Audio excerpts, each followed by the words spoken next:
Without objection. Mr. President, I rise to talk for a few minutes about the actions taken by the House of Representatives yesterday, which passed the Defense Appropriations Bill.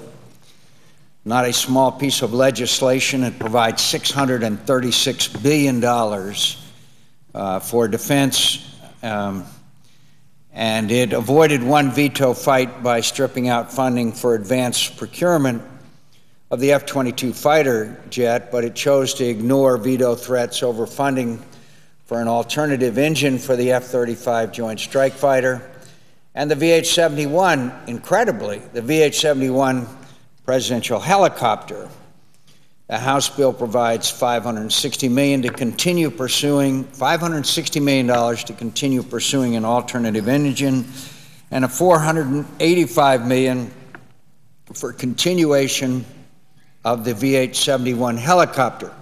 The VH-71 helicopter is the presidential helicopter, which Secretary Gates has, I think, very accurately derided as one of the most outrageous examples of overspending for any system that the Defense Department has ever acquired. It provides $674 million for 3 C-17 cargo aircraft, not requested in the administration's budget. It's been determined time after time that there's no need for additional C-17 aircraft. So what did they do in return for continuation of things like a presidential helicopter that cost more than a 747 and all of these other pork barrel projects?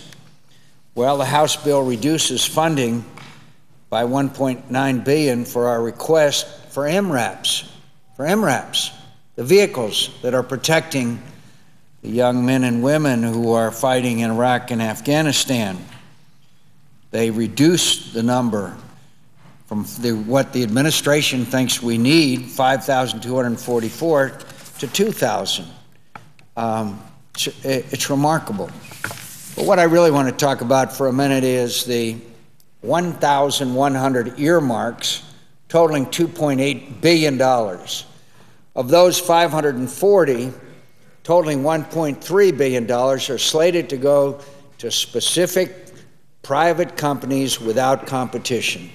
Remarkable. $1.3 billion. You know, the bill may have language saying that funding should be competed, but in reality it's not the case when the specific company is identified in report language. Also, incredibly, there's 70 earmarks in the bill for former clients of the PMA group, the people whose offices have been raided and shut down. It's currently under investigation by both the Justice Department and the House Ethics Committee. You know, concerning earmark reform, President Obama said earmarks must have a legitimate and worthy public purpose. Earmarks that members do seek must be aired on those members' websites in advance so the public and press can examine them and judge their merits for themselves. Each earmark must be open to scrutiny at public hearings where members will have to justify their expense to the taxpayer. None of that has happened. The earmarks in the House fail woefully in meeting scrutiny at public hearings. As Representative Jeff Flake, a courageous and a man of incredible integrity, so rightfully pointed out when he addressed the earmarks in the bill, and I quote him, "These earmarks received scant scrutiny by the House Appropriations Committee. The committee's markup of the bill lasted all of 18 minutes. He went on to say, given the way this bill's been earmarked, you'd never know that serious ethical questions have been raised about this process. Finally, Representative Flake said, quote, simply put, members of Congress should not have the ability to award no-bid contracts. Even worse, many times, the recipients of these earmarks are campaign contributors. The practice has created an ethical cloud over Congress, and it must end. Now, Congressman Flake talked about the ethical cloud over Congress. We know about PMA. Every day there's a new story about one of these earmarks. I'd like to just cite two quick examples. Mr. President, this time I'd like to include in the record an article entitled NextGov, Software Company One Earmark Funds for Work on Military Health Records, and the other from Politico, Exclusive Earmark Critic Steered Cash to Blimp Research. Without objection. Well, the first one about ADARA Networks, subject of Defense Department employees' allegations. It received important software code in advance of winning a sole source contract to provide hardware and software for a new military electronic health record service system, has only between 20 and 50 employees and revenues of $8 million a year. But the company had powerful friends in Washington. Senator Thad Cochran inserted earmarks in the 2008-2009 Defense Appropriations Committee funding work by ADARA on defense health record systems. It also has a pending earmark for ADARA in the 2010 Defense Appropriations Bill. According to the Center for Responsive Politics, ADARA has paid $240,000 in lobbying fees to Gage LLC, a consulting and government affairs firm whose partners include former Senator Conrad Burns R. Montana. The firm is headed by Burns' former chief of staff, Leo A. Giacometto. The bulk of the fees, $160,000, went to Gage last year, making ADARA one of the company's biggest sources of revenue in 2008. The ADARA lobbying tab from Gage last year matched the fee paid to the lobbying firm by VeriSign, an internet security company that had revenues of $255 million in the first quarter of this year. According to a database of federal contract awards, ADARA won defense contracts valued at $7.2 million in 2007 and $13.7 million in 2008. The earmark steered $4 million to ADARA last year for work on what was described as a, quote, next-generation networking electronic medical record projects, and $1.1 million in 2009 for the Strategic Tactical Resource Interoperability Kinetic Environments Project. It also sought $10 million in ADARA funding for the Strike Project in 2010. Anyway, an internal email NextGov obtained shows that the military health system tapped ADARA to provide software as well as hardware for a new enterprise architecture, including a means of exchanging data and a graphical user interface to view medical records. In that email, Major Frank Tucker, Chief of Product Development for the Defense Health Information Management System at MHS, charged he was directed to provide ADARA with software source code and documentation which he viewed as unethical, because this would give the company a leg up in any competition. Tucker alleged ADARA was awarded a sole source contract by the military health system, but did not specify the contract's value. There should be a full investigation of that.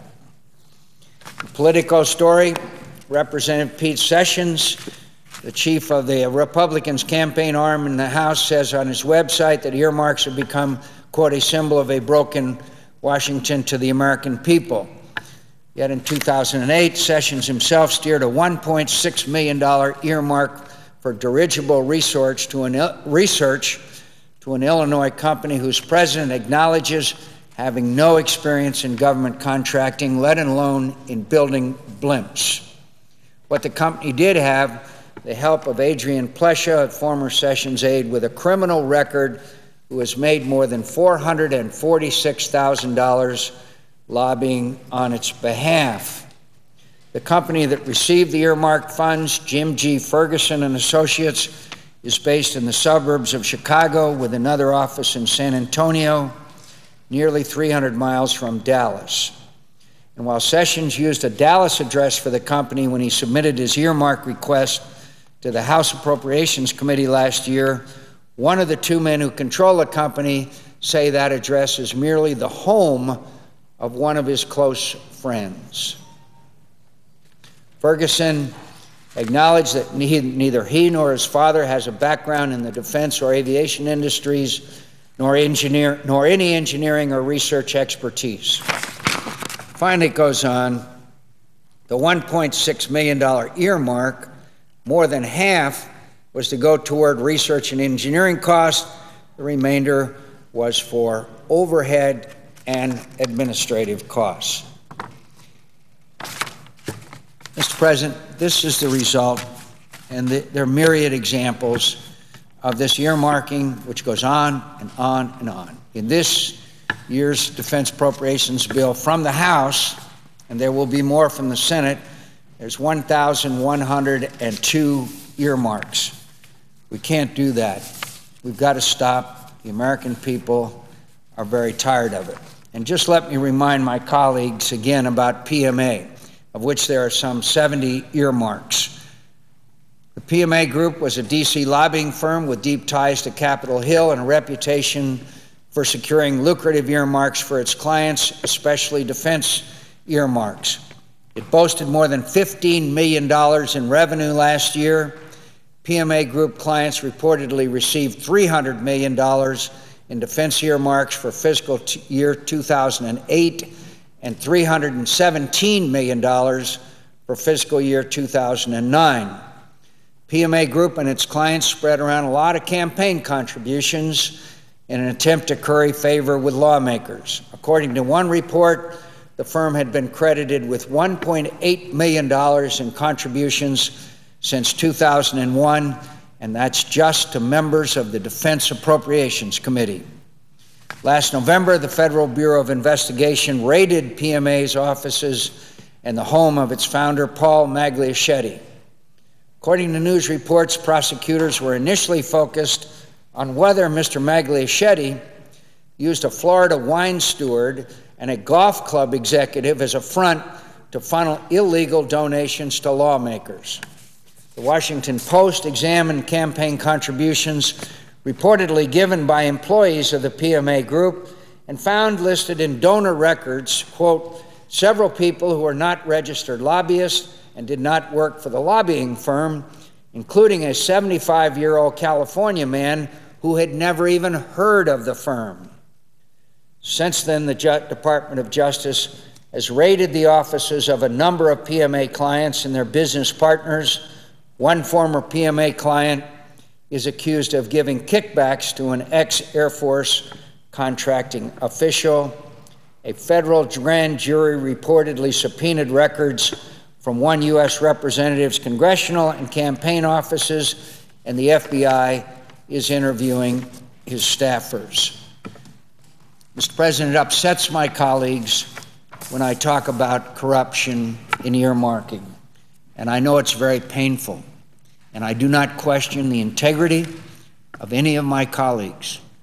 But when something like this PMA situation goes on, the stories that are myriad of this influence of special interest here at a time where we have nearly 10% unemployment in the United States of America, and people not able to stay in their homes, and people not being able to keep their jobs. If it was ever unacceptable, which it always was, it certainly is unacceptable now. Now, Mr. President, at some point, the Defense Appropriations Bill will come to the floor of the Senate. If it has anything like the Defense Appropriations Bill that the House of Representatives passed yesterday, we're going to have a long, long, long process here because we have got to bring this practice to an end. Now, the President of the United States during the campaign said that we would review every appropriations line by line and do away with those that were unnecessary and unwanted and a waste of the taxpayers' dollars.